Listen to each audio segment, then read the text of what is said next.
এখন সকাল 8:30টার মতো বাজে, চলে এসেছি রান্নাঘরে। আজ থেকে শুরু হচ্ছে মেয়ের 11-এর ফাইনাল পরীক্ষা।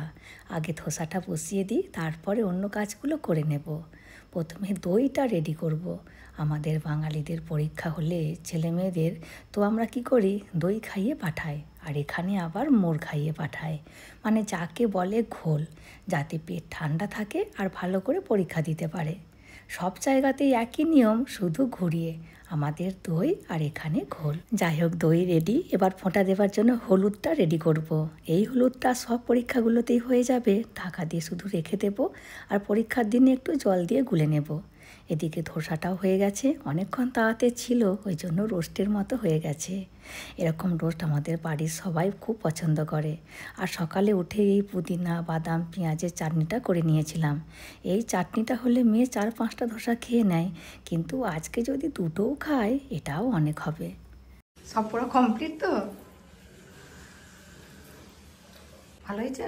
মুচমুচে হয়েছে? ভালো। আর একটা খাবো না। হ্যাঁ, দুটো মাত্র? 3টে খাওয়ান তো। না না, তাহলে দাও।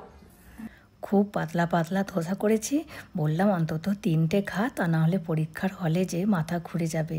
কিন্তু কিছুতেই খাবে না, আর সারা বছর পড়বে না, আর পরীক্ষার সময় হলেই যত পড়া।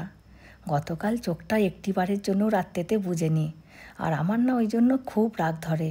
পরীক্ষার সময় খাওয়া দাওয়া ঘুম সব বন্ধ, তবুও আগে থেকে পড়বে না।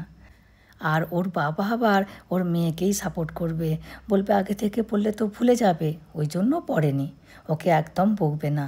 এই সব কাণ্ড।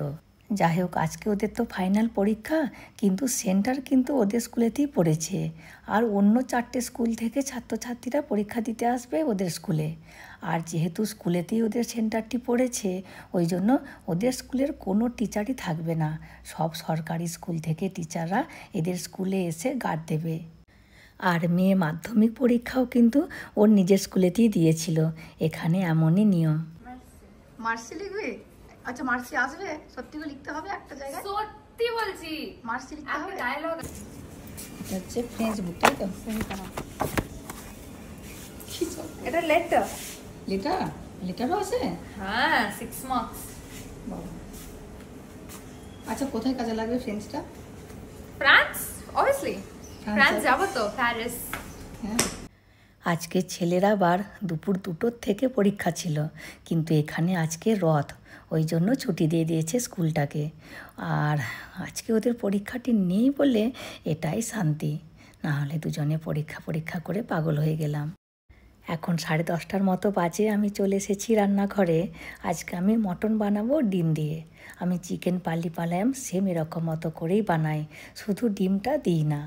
আর 2 দিদি ভাই কমেন্ট করেছিল আমি কেমন করে চিকেন পাল্লি পালায়াম বানাই। As you suggested, Akka, I have made a new video on the recipe of the chicken. Though I am using mutton, the recipe is the same. এই রেসিপিটা তামিল এক আক্কা জিজ্ঞাসা করেছিল, তো যেহেতু আমি শুদ্ধ তামিল জানি না, ওই জন্য ইংলিশেতে বললাম। আর এই যে পৌলমী দিদি ভাইয়ের জন্যও আজকের এই রেসিপিটি, শুধু চিকেনের বদলে আমি মটন বানাচ্ছি। আর আমি কি করি, রবিবারে তো মাংস নিয়ে আসে, তো প্রতি রবিবারে আমি একটু করে মাংস তুলে রেখে দিই, ওই 200 গ্রামের মতো হবে, বোনলেস। তো মাংসটা যেহেতু অল্প থাকে, ওই জন্য আমি ডিম দিয়ে করি, খেতে দুর্দান্ত হয়। এমনিতেই অল্প জিনিসের একটু কদর বেশিই হয়। আর আমি মটনে বলুন আর চিকেনে বলুন, চিকেন মশলাটাই দিই, মটন মশলা দিই না। মটন মশলা দিয়ে মটন বানালে যে স্বাদটা হয়, চিকেন মশলাতে বেশি স্বাদ হয়, ওই জন্য চিকেন মশলাটাই আমি বেশি ইউজ করি।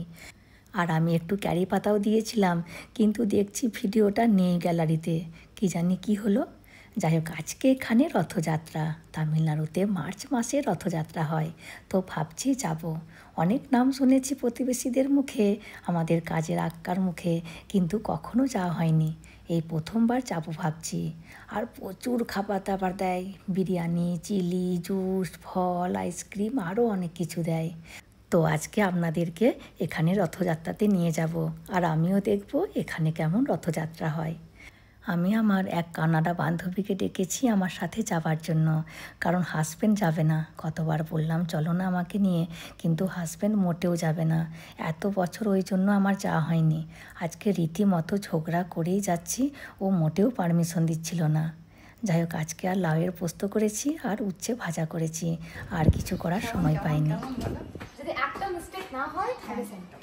আর তোর কি মনে হচ্ছে মিস্টেক হয়েছে? আমি জানি না, মানে অ্যাকচুয়ালি অনেকগুলো ইনসাইড কোয়েশ্চেন জিজ্ঞাসা করেছিল, সেটা আমি এখন চেক করবো, মানে আচ্ছা, দেখি আমার বুদ্ধি কিছু। মেয়ের সাথে কথা বলার আমার আর মোটেও সময় নেই, কারণ প্রচুর লেট হয়ে গেছে। 1টার সময় বেরোলে ভালো হতো, কিন্তু এখন 2টোর মতো বাজে। ওদেরকে খেতে দিয়ে আসতে হলো, ওই জন্য লেট হয়ে গেছে। যাই হোক, ভিডিওটিও আজকের মতো আমি এখানেই শেষ করছি। আর পরের ভিডিওতে আমি রথযাত্রার ভিডিওটি দেব, কারণ ভিডিওটি তা না হলে অনেক বড় হয়ে যাবে। চলুন তাহলে ভিডিওটি আজকের মতো আমি এখানেই শেষ করছি। চলে আসবো পরের ভিডিওতে। হাসি খুশি থাকবেন, সবাইকে হাসি খুশি রাখবেন। আর যদি ভিডিওটি ভালো লাগে please like, comment and share করে দেবেন, আর অতি অবশ্যই সাবস্ক্রাইব করে দেবেন। Thank you.